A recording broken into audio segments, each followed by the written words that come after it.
We are going to talk today about assessments for coordinated entry. We're going to get started in just a few minutes. I'm going to wait just 2 minutes for anybody to join. As you're you're being joined muted. You're welcome to unmute yourself if you have something to say. We've just found in larger trainings, people may appreciate coming in at a mute in case there's some background noise or something that's going to interrupt the group. So if you could just keep yourself on mute when you're not speaking, but you're certainly welcome to unmute and ask questions and those sorts of things. That's 1 minute. I'm going to go ahead and set up screen sharing. And Erica, how's that look? Does it work?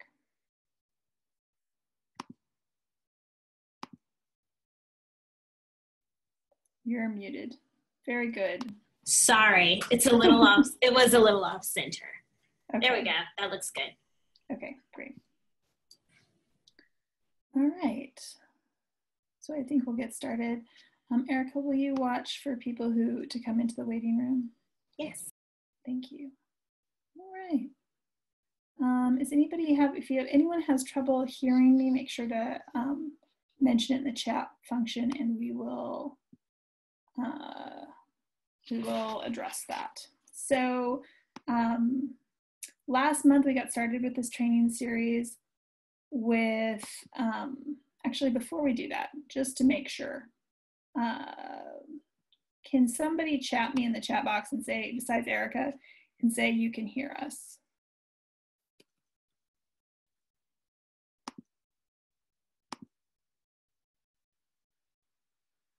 That's probably not good that no one's responding. Oh, there we go. Okay. Thank you, Becky, Christy, Brian. Appreciate that. Okay. Fantastic. Would hate for you all to be sitting there wondering what was happening and I didn't even realize. Okay. So last month we got started with this training series talking about an overview of the policies and procedures, which is always a lot. We did kind of an umbrella of all the different pieces, and the section we're going deeper into this month is assessments. We have some ideas for what the next two are going to be, but we're also going to ask again at the end of this session about where you'd like more information. And we'll also have some of the folks you work with participate as trainers in those ones as well, for the one in August and the one in September. So make sure you get those on your calendar. It's the same Wednesday of the month at 11:30, both months. So the housekeeping things, because I can't change the screen. There we go. So we're from home base. We're a nonprofit. We're based in California. I'm Bridget Kurt-Young, and my co-presenter is Erica McWhorter. And that's the wrong direction. There we go. Okay, so if you need help, if you go to the chat box where folks have been posting that they can hear us, if you type a message to everyone with the little blue, if you choose everyone, that will bring up your questions that you have. If you're having technical issues, you can limit those to just Bridget or Erica, and we will get back to you as soon as we can to figure out maybe what might be happening. Certainly, if you're having trouble hearing me, I can also try and change audio sources. That might help. So speak up if that's a problem. Same thing. There we go. I mentioned everyone who comes in is coming in listen only mode. You are welcome to unmute yourself. If you're unmuted and you're making some noise, one of us might mute you just to avoid disrupting the entire training. If you're using a computer, you can see the red box on the far left at the bottom of your screen is how you'd mute. On your phone, if you press *6 or just use the mute function on your phone, it'll work for you. So our agenda, we're going to talk a little about what coordinated assessment, what's it mean to have a coordinated assessment, and we'll talk a little about the Icepad Ad Scoring. We'll get more into prioritization next time, and then we'll talk more about assessments in your COC and how that's working. So our goals are to learn how to ensure that assessments are consistent and fair and equitable, which is really the whole point of coordinated entry altogether. And that's kind of the core of coordinated entry. And then understand about Icepad Ad and talk more about how the COC is doing assessments on the ground. So the coordinated approach to assessment is that the same tool is used in the same way at every access site to determine the severity and type of needs for each consumer. This is a little bit of misnomer. We use assessment because HUD uses assessment. Really, it's more like triage. The Icepad Ad is a triage tool, not an assessment tool. But it's getting little bits of information to try to determine how severe and what type of needs every consumer has. Assessment's not new, right? You all who have been doing this work on the ground have been assessing folks as they come into programs for years and years. To identify needs and figure out what's needed. The coordinated level is doing the same tool in the same way at every site with the purpose of helping compare folks in order to prioritize who's in most need of assistance.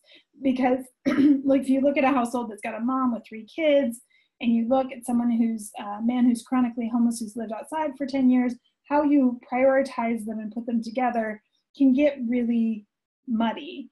And the coordinated assessment process is supposed to make it clearer.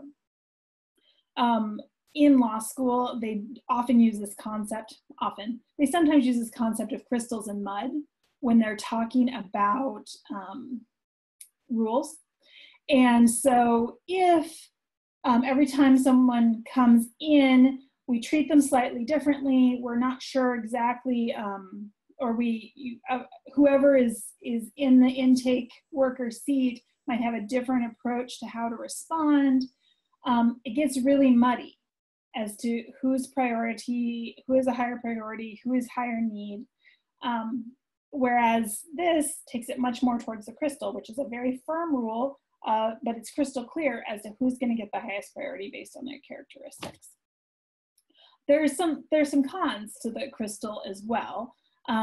But the idea is to move us kind of this pendulum, move less from the muddy way that we've done assessment overall in the past and more towards the crystal. So it's not who's the best advocate for themselves or who has the caseworker that's the best advocate for them, but who has the characteristics that make them a priority for the COC. Also want to clarify that it's coordinated entry, which is intake and assessment. So we're not talking about intake. Intake can be different according to your policies and procedures. Every site can have its own intake process, and it might vary a little bit from place to place, but the assessment is this idea of identifying severity and type of needs, and that's going to be as standardized as possible across the COC.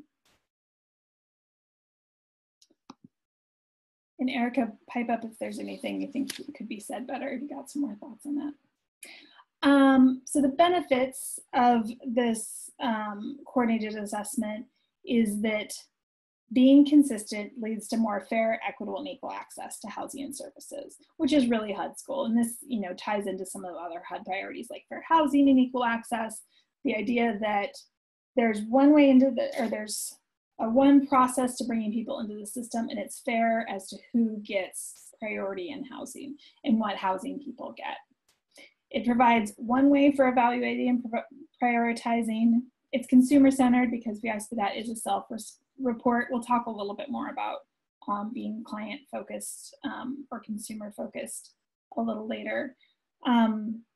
And the tool is used to triage safety and household needs, and then also service needs and eligibility beyond emergency assistance.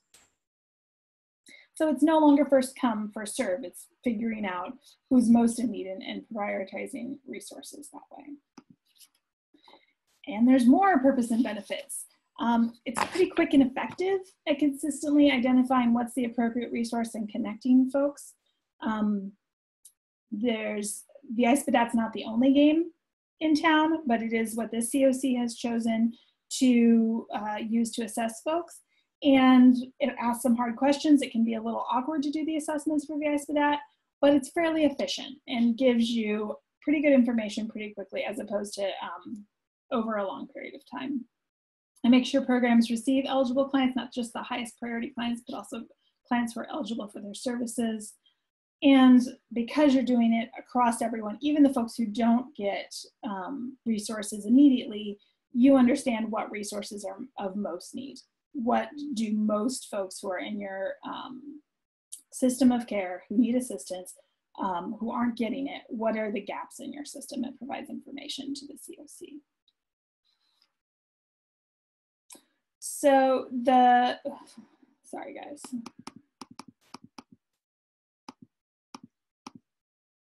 The rural Nevada COC assessment procedures are standardized that in every site, so within each county, there will be one coordinated entry process, and there's one statewide community queue, the prioritized list of folks needing assistance, and there's one assessment tool, the Icepad Ad.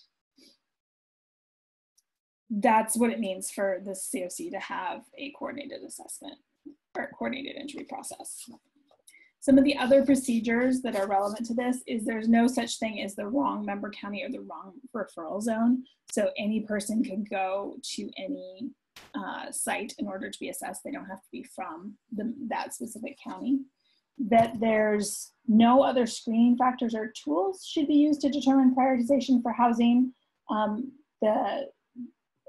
If someone is chronically homeless, that plays into your prioritization, but there's not other questions or tools that play into the list. The Icepad Ad is the choice.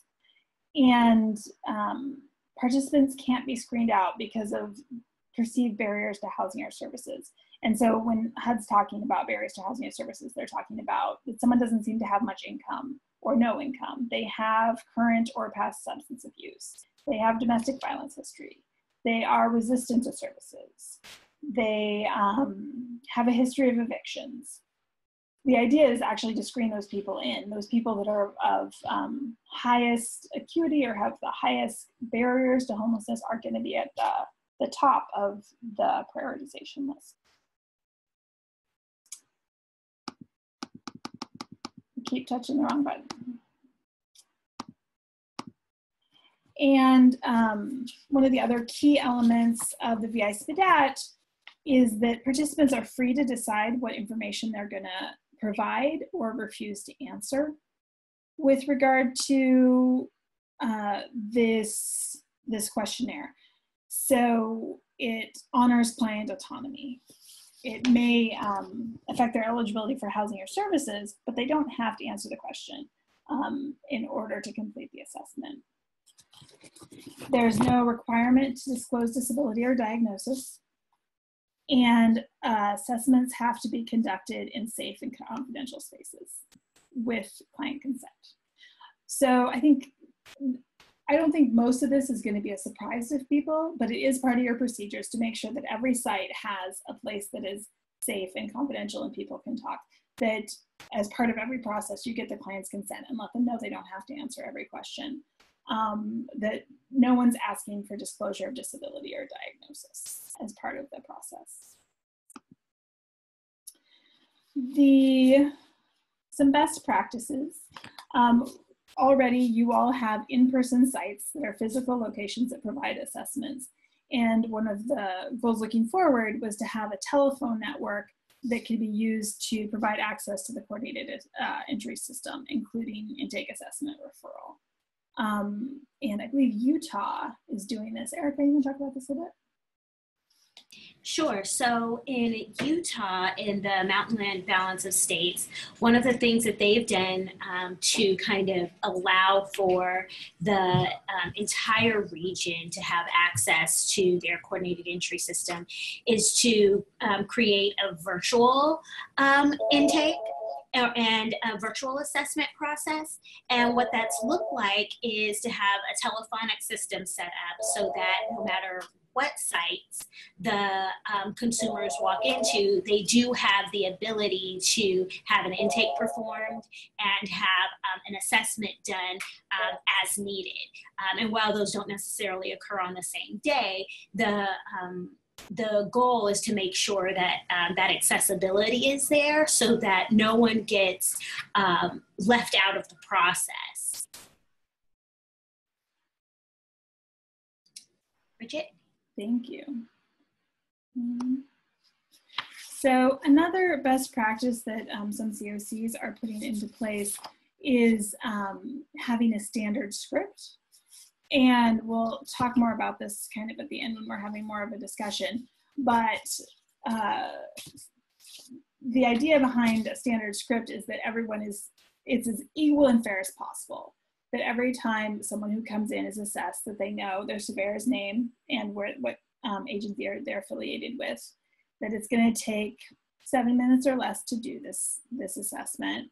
That we're not looking for deep or broad information about their history, that the questions are usually yes or no or one-word answers, that they have the option to refuse any question, that they can ask clarifying questions, or if the assessor thinks that the person who's completing the participant doesn't really understand the question, they can provide clarifying information, that the information goes into HMIS, and that the more honest they are, the more likely it is that they'll get the resource they need. And then just making sure that there's consent from folks before they complete. So maybe it looks something like, I'm Bridget from Home Base. I'd like to do this assessment with you today in order to determine your what housing you might be eligible for. It will take 7 minutes or less. You only have to answer yes, no, or single word. You don't have to provide a lot of details about your history, and you have the option to refuse any question. If you have additional questions as we go through it, you're welcome to ask. This information does go into CMIS, so that release of information you signed will allow us to put this information there.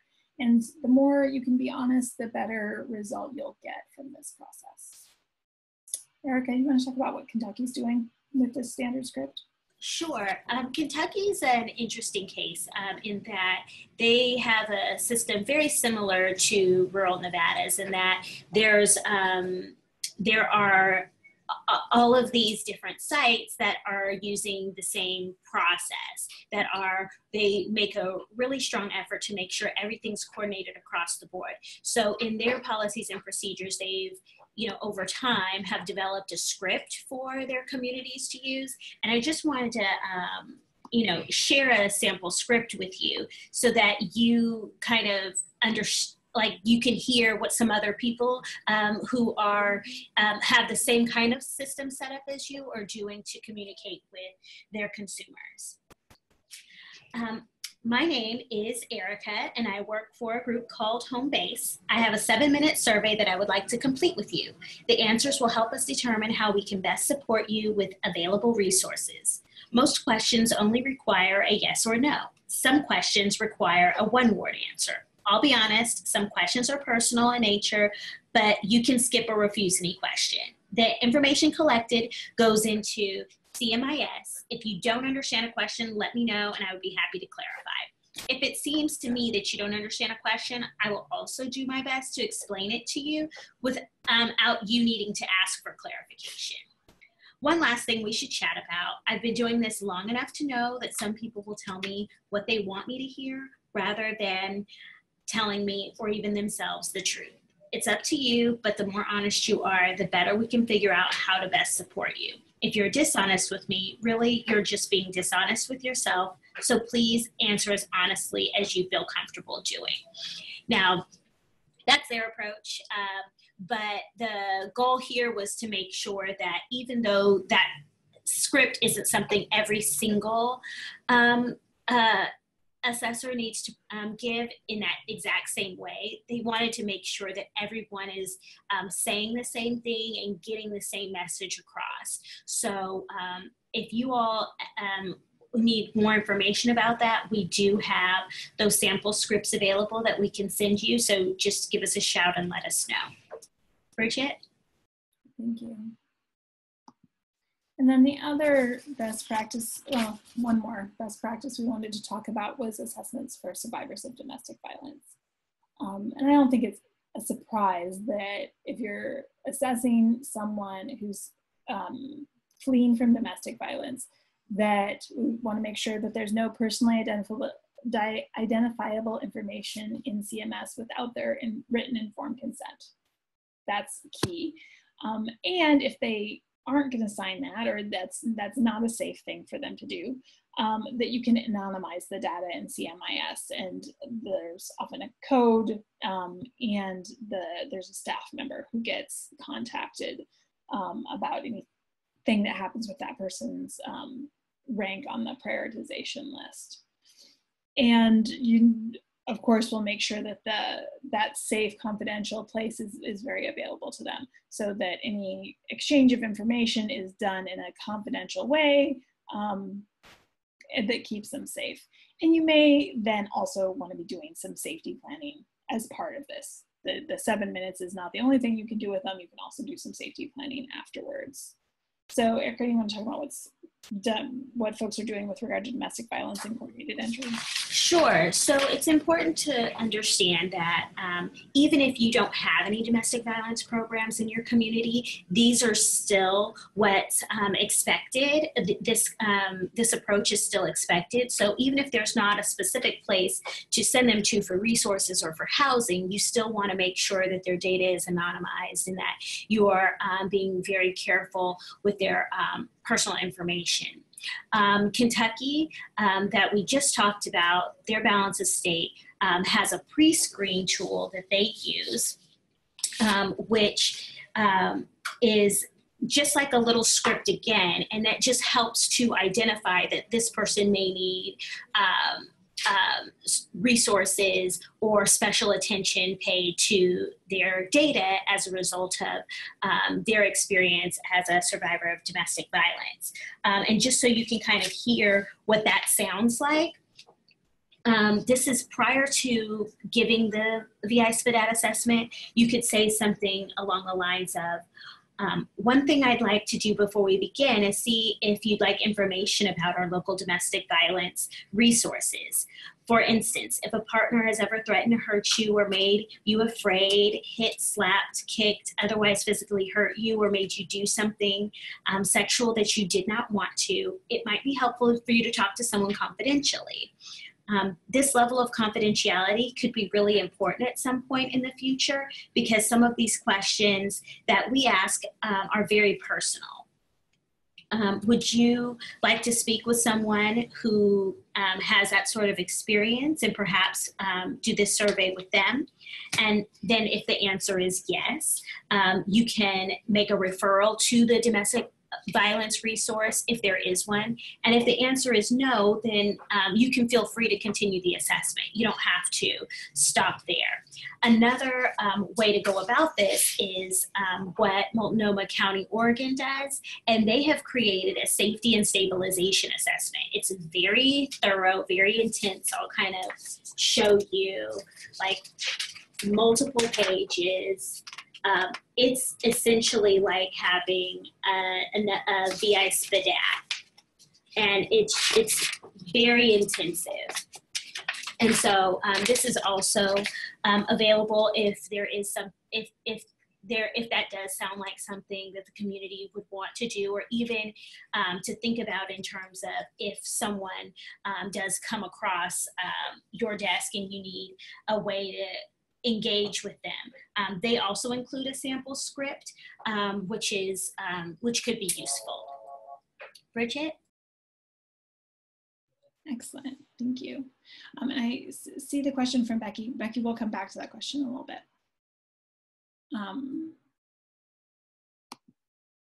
So, and then some other best practices that some COCs are using as part of their assessment process includes elements of motivational interviewing, which is, if you're not familiar with that term, it's a best practice in working with people who are homeless. It allows the client to direct the changes, and so it has elements that refer to partnering, that the caseworker or the intake worker who's working with someone who's homeless is really a partner and supporting them in meeting their own goals. Motivational interviewing is very big on respecting autonomy and allowing the best ideas and the determination of what's best for the person to come from the person who's currently experiencing homelessness. And so when someone's using motivational interviewing, they're using really open questions, and they're affirming, and they're reflecting statements back and summarizing to help the person who's homeless kind of see their way forward and hear themselves, hear their own thoughts reflected back at them. And so I said over and over again, this is the one way to do assessment. So I'm not saying that it's necessarily going to be part of the Icepad Ad process that you'll use motivational interviewing, but kind of around it. So if someone's trying to decide if they want to be assessed at all, that using some of the motivational interviewing techniques and principles to kind of guide that of, well, this is, would you be interested in doing this? Here's why other people are doing this. What do you think about that? And supporting them in making their best decision for themselves. Another process that's being used in assessment is trauma-informed assessments.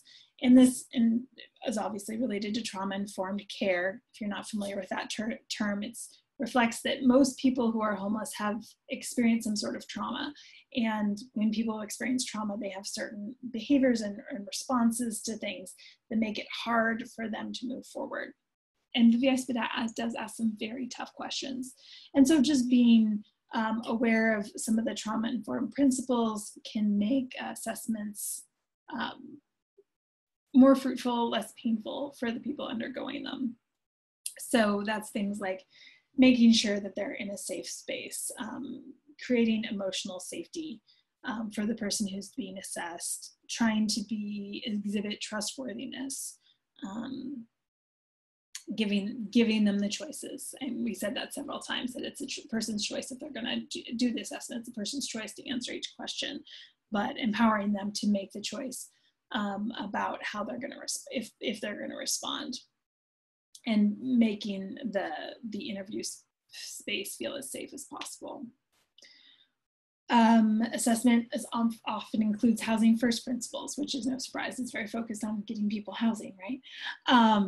But to the extent there's anything about barriers, including barriers to assessments, sometimes if the assessment's being done in a place where most people aren't familiar, or that it's hard to get there, or those sorts of things, that can make it more difficult to access housing. And so thinking about the elements of housing first, including low barrier, housing focused, almost exclusively with regard to the assessment process, can be a way to make that move better.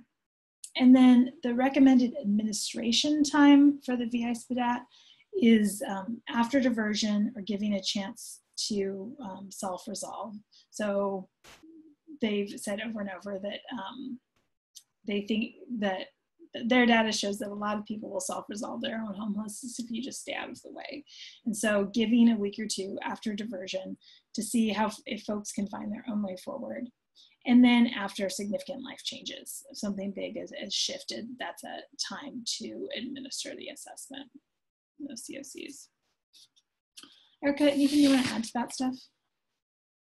No, that covers it. Just if anyone wants more information about that, we are available to help you get that. Yeah. So questions about any of this so far, guys? We'll talk a little bit more about the Icepad Ad and then more about what's happening in your COC in a minute. But anything about any of this? You can either type your question or unmute yourself and ask.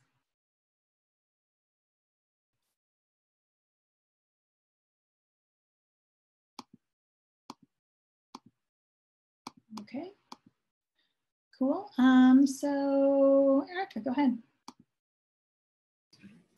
So this next part of the training, we wanted to give you a little bit more on the ground assistance as much as we could.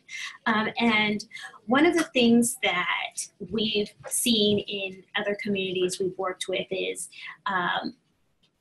using the assessment in a way that does not actually support the actual goals of the assessment. So the assessment isn't just for the community to get to know the consumer. It's actually to help determine prioritization. And because of this coordinated approach, it's the person who is doing the assessment isn't necessarily going to be the person who will determine what resources the person is eligible for, particularly if that resource is housing. There's a housing matchmaker, and the housing matchmaker will be involved with making that determination. So the Icepad is used to help that housing matchmaker do that prioritization in a way that's fair and equitable. Can you advance to the next slide for me, please? So Icepad, we've been using the term a lot. Everyone may not know what it is, but it is the Vulnerability Index Service Prioritization Decision Assistance Tool. And as Bridget said earlier, it's really a triage tool. The goal is to get an initial assessment that describes the acuity or the severity of needs of an individual, family, and that's done through a numeric score. So the higher the number, that represents a more complex issue. And that issue is more likely to impact stability in permanent housing. The Icepad shows the presence of these issues and indicates the potential for the best intervention of housing or services. And the assessment tool bases that on several things like wellness, whether there's chronic health issues, substance abuse, socialization and daily functioning, whether they are capable of doing meaningful daily activities, and that's not just, can they catch the bus, but can they physically take care of themselves? Can they cook? Can they use the bathroom on their own, etc.? The other things it relates to is history of housing and homelessness. So, and this is going to be a big thing later on as we see how your community prioritizes persons in your community queue. So looking at the length of time that a person has experienced homelessness, or the cumulative incidences of homelessness, the number of homeless instances they've had in their life. Risks, things like crisis, medical, law enforcement interventions, whether there's been other traumas in their lives or in the places that the people have slept. For the family Icepad, the Icepad looks at the family unit, everything from school enrollment and attendance to family interaction, family makeup, child care. So there is a lot of factors that go into this. And again, the goal is that even when you're at the point of the assessment, the coordinated system must not allow anyone to be screened out just due to perceived barriers. And so that also includes income, active history of substance abuse, domestic violence, etc. No matter where the person is at in their life, they should still be offered an assessment so that they can be scored, and then from there the housing matchmaker can take it on, provide them a referral for the services to which they're eligible, and then those providers of services can work with the person to overcome anything else. And what that is the housing first principles in action. Next slide, please. I will do that. And could you speak up a little bit, Erica? Oh, sure. I'm sorry. Let me see if I can increase my volume. Sometimes you're fine, so it just might be you. Okay. Thank you. So with Icepad Ad Scoring, this is the critical part. And this scoring method is, for those of you who have already seen this already, you know it's included at the end of the Icepad Ad, so it's written into the scoring tool.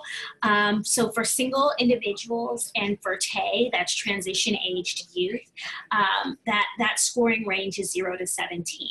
And the tool offers a recommendation about the type of intervention that is likely going to be necessary for a person scoring in that range. Same thing for families. That scoring range is 0 to 22. And this scoring schematic that you're seeing here is based on the most recent Icepad Ad scoring tools. So as you can see, in this range of 0 to 3, no housing intervention is necessarily recommended, and possibly another service intervention is recommended. But the thing that is important to realize here is that your community determines what kinds of interventions are recommended at each stage. So you, for instance, as the intake or assessor, don't need to concern yourself necessarily with how the person in front of you is going to score, because that score is going to be used later on down the road. It's just important that you are able to interact with the person in a way that gets the most honest responses from them about their current state, and not trying to push them towards a certain recommended outcome. So there are some communities who have, instead of saying like no housing intervention, one of the things that they'll say is case management services, if that's available. So the community decides, and this will be in part the role of the housing matchmaker and others down the line once the scores are inputted into CMIS, to determine what kinds of referrals these particular individuals or families receive based on their score. So the thing to note here is that scores are only one factor to identify which people will be referred to housing interventions. So over time, rural Nevada COC may decide that there are other factors they might want to add. That could be anything. Perhaps you have a large veteran population or a large disabled population. Those are people you want to prioritize. And we'll get into that a little bit more later. But there are other factors that relate to those particular groups that you could also, that the community could also consider. So just because there's a score attached does not mean that that's, where it ends for that particular person. So we'll speak a lot more in detail about priorities in our next session on August 15th. And at that session, we'll have your HMIS or CMIS BitFocus resource personnel available, as well as your housing matchmaker to answer specific questions related to that. Bridget, can you proceed to the next slide, please? So this is the real meat and potatoes of things. How does the Icepad Ad impact a client's position on the community queue? So just to take this step by step for those of you who still may not see the entire system for what it is as this coordinated approach. So you'll have the Icepad Ad scores and your intake info, which are entered into CMIS. CMIS will populate those scores into a list of persons that need housing. And that list is also called a prioritized list, is called the community queue. And so when we refer to the community queue, we're talking about the list of persons waiting for housing who have Icepad Ad scores. An additional priority for rural Nevada is chronic homelessness, and that's because your COC has approved and implemented the HUD CPD 1611 notice, and what that is just that the community has decided to prioritize persons experiencing chronic homelessness and other vulnerable persons into permanent supportive housing. And what that looks like is that they will be persons who are chronically homeless and with the highest Icepad Ad scores are moved to the top of the community queue. So the community queue as a whole is ordered from most vulnerable to least vulnerable, where your highest Icepad Ad scores and those persons who are chronically homeless with high Icepad Ad scores are located at the top of the list.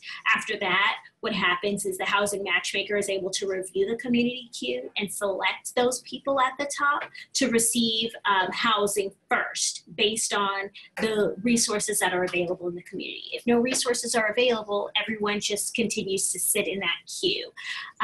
But whatever resources, like whatever housing is available, the housing matchmaker is responsible for doing a referral to the housing provider. Now that's just an overview, and there are some ins and outs, and that particular piece, again, we'll talk about next month. Next slide, please.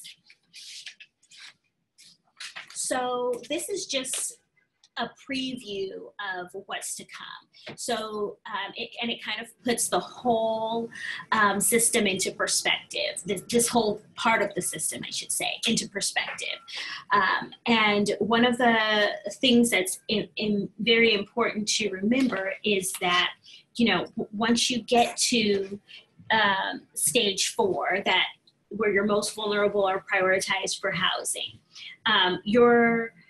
what you're looking at there is now how are we going to do this matching and referral? They've been prioritized, they've been listed at the top, they're in the queue in a way that reflects the community's own priorities, the things that are important to HUD, and that matches up with their level of vulnerability. So what's next? And then that's the matching and the referral process. Okay, so we did not talk, as you probably noticed, about exactly how to conduct assessments, and that was on purpose. The creators of the Icepad Ad Org Code have a number of resources, free resources online. They've got trainings, they have explanations, they have more insight that really describes the kinds of considerations you want to think about as you're conducting the assessments, and even how the assessments should be used kind of later, and the scores should be used later on down the road. So if you need more information about that, their contact information is in this slide, which of course we'll provide at the end of our training. Next. Any questions about the scoring and how the Icepad Ad scores impact the prioritization?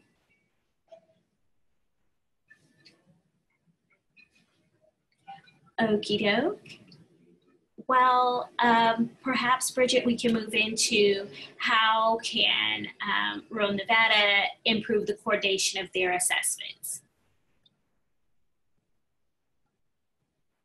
You're muted. Oops. Yeah, sure. That was the second thing I said. I'm still muted. So to facilitate this conversation, because it's hard, I know, when we're all electronic, we put together a couple of polls to kind of start this conversation about kind of what's happening now from your local perspective. And we're going to start with some questions, some discussion about the assessment sites. So I'm going to launch this, and if you guys could fill those couple of questions out, then I'll share the results with you.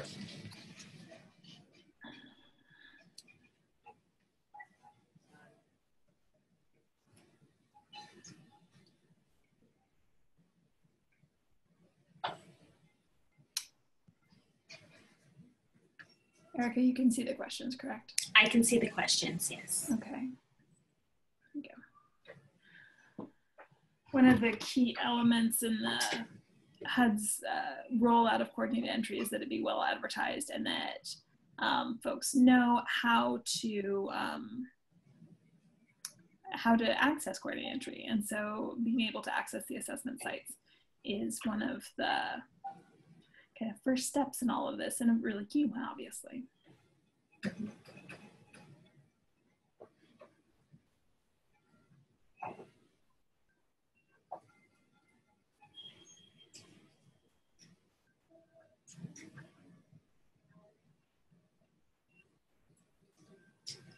I think another thing that comes up is, especially in more rural areas where assessment sites are maybe in the next town or further away, or in a location that folks don't generally go to get services, sometimes that can be a barrier to accessing coordinated assessment.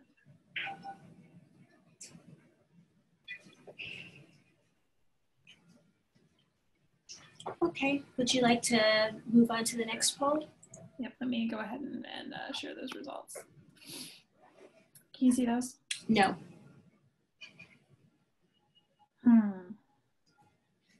Still can't see them a few seconds later? I see them. Oh, good.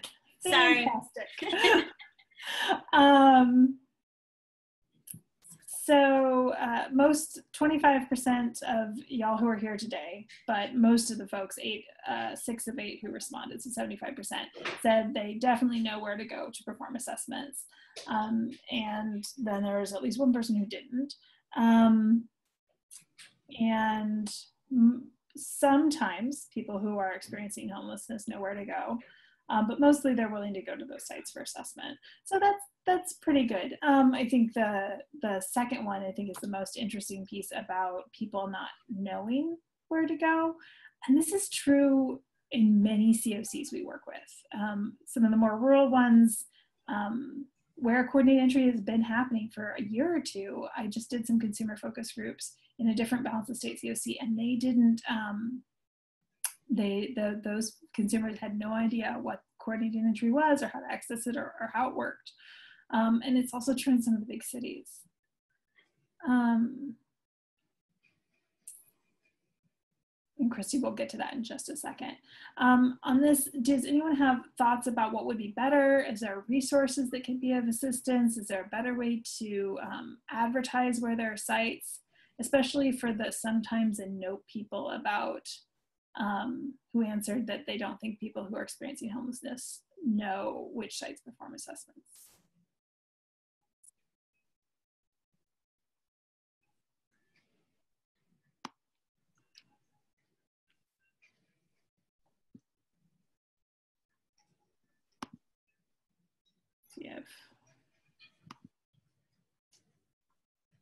You can either unmute yourself or you can make a comment in the chat box. Erica, are there ways you've seen where there's been additional outreach or advertising or those sorts of things to engage people who are experiencing homelessness? Sure.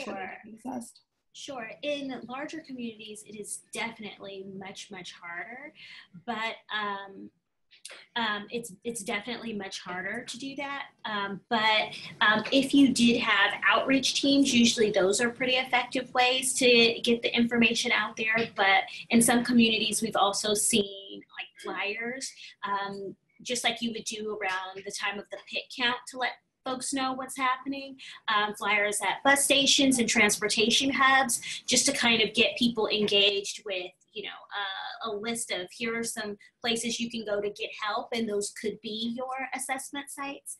So is there anything, please just let us know if there's anything you guys have done or think that we could support you with in helping to change that. I see Christy says that we've been advertising at our quarterly wraparound event hosted by a local church that is homeless outreach. That's exactly what needs to continue happening to get that contact. Another thing I've heard that works in some rural areas is advertising in like laundromats or in using like the clerk at like the 24-hour convenience store, like going in and just chatting with them and explaining what it is and putting up a flyer there. Just places where people are going to be doing some of their shopping or getting some resources to move forward. Libraries are also a great source. Say that one again. What's a good resource? Libraries. Oh, libraries. That's a good idea too. All right. And then the next question is referring to that idea about informed consent and how consent happens, and do people understand their rights? I'll give you guys a few minutes to respond. Or a few seconds anyway.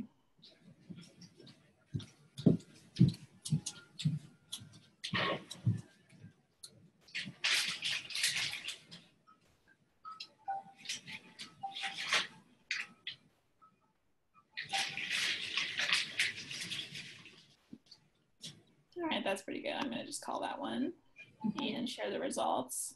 So this looks good. Mostly, it seems like people who are experiencing homelessness understand their rights about responding to the assessment. That's great. It's important to kind of continue the training, especially because there's staff turnover, training about how that element of assessment. So just to remind you all on that front, and maybe there's some hints in some of the materials for the folks who are actually giving assessments about reminding them to do the release of information and some of those intro pieces.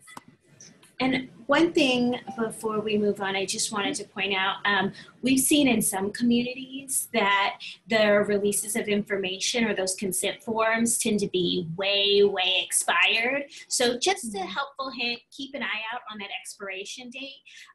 The state of Nevada laws will guide you on what's a permissible time frame for those consent forms, but usually it's about 1 year. And so at that time, it's a good time to kind of take another look at it and make sure all the language is clear and that everyone on the services side understands what exactly is happening.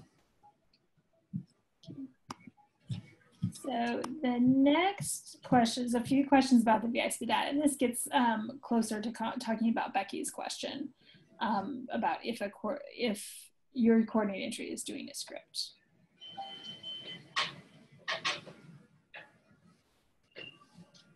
I did launch it, right? You can see it. Yes, it's up. I feel like this is a very finicky situation.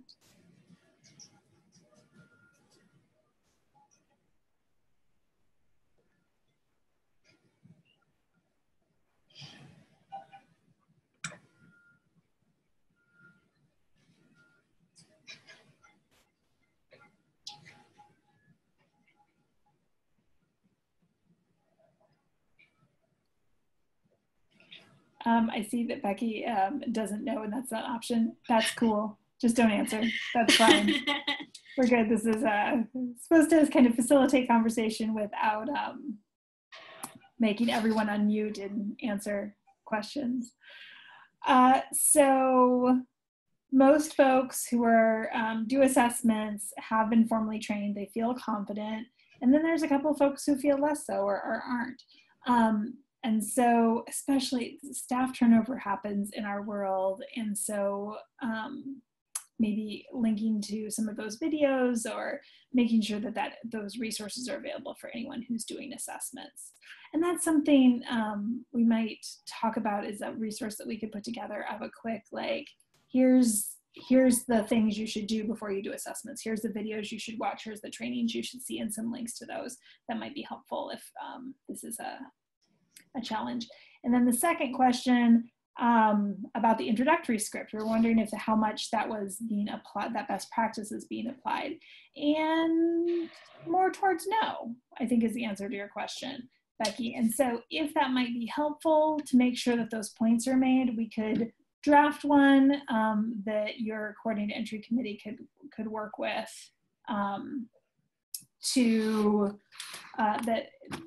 does it feel like it'd be helpful? If we can send the example scripts, that'd be great. Then we can adopt a particular one. Great. That's Mary Jane. Mary Jane. Excellent. Excellent. So we'll send that over. Just if it's helpful. And I just want to make a little note of what I'm saying we could do. All right, let's see, what's our next? This one is just a question about this idea that there'd be a telephone system and it can be hard to set up. And even the communities that then do have telephone systems get just new problems, but wondering what you all think about, like, is it worth a lot of effort? Is it the highest priority to work on that? Kind of paired with that question earlier about can people get to the assessment sites? And the other thing here is that I know 211 is going to be a possibility perhaps for intake or for other resource support for the community. And 211, of course, is in many, many communities, but as Bridget said, even in some communities where, they felt very, high capacity when it comes to conducting assessments and intake, it has been challenging to try and figure out a way to loop 211 into that, especially because there is a lot of back and forth about whether it is the best way to conduct an assessment via telephone if you can't sit there with someone. And so, it's something to think about.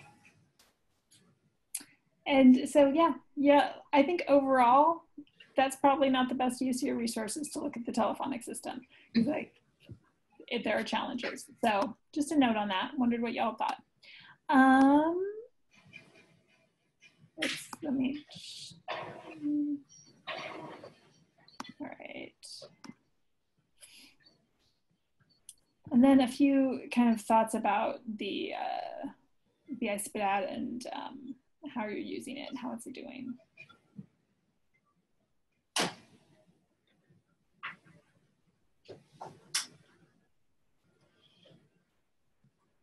Did I launch it? Oh, you launched it, yes. So there is a poll up.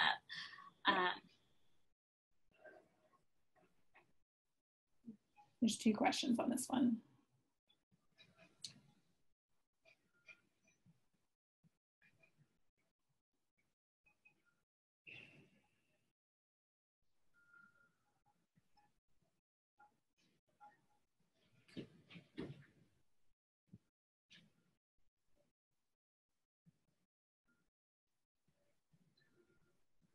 Okay, these answers are pretty linked and pretty much the same, so I'll go ahead and call that poll. Great, looks like most of you who are using the Icepad feel good about using it. That's fantastic. Some communities are finding after a little bit of time that they want a different assessment tool, but if it's working, then that's fantastic. And you're using correctly where you're not having to add extra questions or factors. That's a little bit of a trick question, but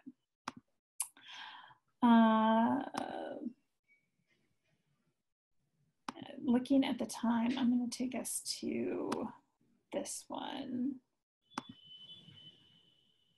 Next question.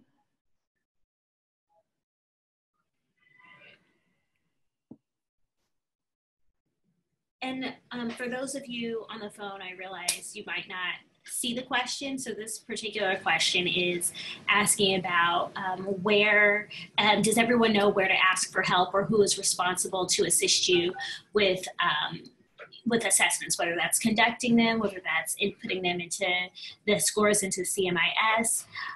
And so we really encourage you, part of the goal of this was to also get an idea of if there were any additional areas where the community can increase or improve communication with you all about not just the policies and procedures, but some of the expectations. And so it looks really good here that about 60% of you have said you always know where to go. And there's a couple of you who don't. So I do encourage you to check in with us for our next meeting or our next training session, which is on August 15th, because that will be a key point in time to to get a lot of those kinds of questions answered and to connect with the people who have those answers. And that's your housing matchmaker as well as your CMIS contact at BitFocus. So so a couple of questions that were in the chat box I'm going to answer really quickly. Because we're on the questions one. So, and my chat box went away. So one of them was about how do you do it for a couple without children? And I believe the answer is that you do one assessment for each member of the household. Erica, do you have that's how it's done in most communities. Erica, is that true? Yes, unless you have the family, the Icepad as one of your tools. Okay. And then, was there one more question, Erica? I do see Christy had a question about how would you add questions or factors? So go ahead, Erica. Well, that's actually a question for your board. And if they're, the creators of the Icepad strongly encourage you to not add questions to their triage tool and to instead create a tool that is more adaptable to the needs of your community. And many communities have done that in a variety of ways, just recognizing that there might be additional questions they want to ask, data they want to capture. And it could look very similar to the questions that do appear in the Icepad with the addition of those extra questions. But it would need to be a community-wide process so that everyone at every site and every consumer who accesses any site in the community could get the same assessment and be asked the same questions. That way your data is clean across the board and that there's, you know, fairness and equity in terms of that approach. There's also the approach of adding questions, again, consistently, that are not scored. And then you don't really have to worry about tooling around with the numbers. And that's also possible to layer on unscored questions onto the Icepad. Yep. And sometimes other communities use a pre-assessment tool or a post-assessment tool that provides just additional context that changes. For one thing that pops to mind is Las Vegas was using, or Clark County was using the Icepad and realized that so many people they were working with had issues related to gambling, which is not part of the Icepad, and they ended up creating an entire new tool to deal with that issue. But it could have done, there are different ways you could have responded to that question. So I didn't realize, there we go. So the next training dates are August 15th and September 19th at 11:30. So get that in your calendars. We think these are going to be the topics, but one last poll for you. Appreciate your patience with this. Are there other topics you'd like to do? Unfortunately, you can only pick one. But are there other topics you'd like to hear, or definitely email us if there's things we mentioned today you're like, oh, that's not clear, or it'd be great if more of my colleagues knew about this. We would love to hear it and make sure that these are actually relevant to what you need to know.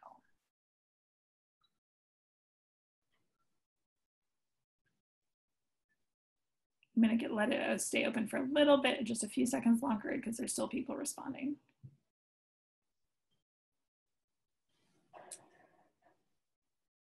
Okay, it kind of slowed down, so I'll just, so this is what it looks like. So we'll try and do something on fair housing and equal access in there is what I learned today. So thank you, you all. If there are questions we didn't get answered, or there's other things that come up, please let us know. This has been recorded, and so it will be available to any of your colleagues that might have questions going forward. Anything else, Erica? Nope, that's it. Next, look out for the agenda for the next training session coming soon. Thank you, guys. Have a great day. Bye.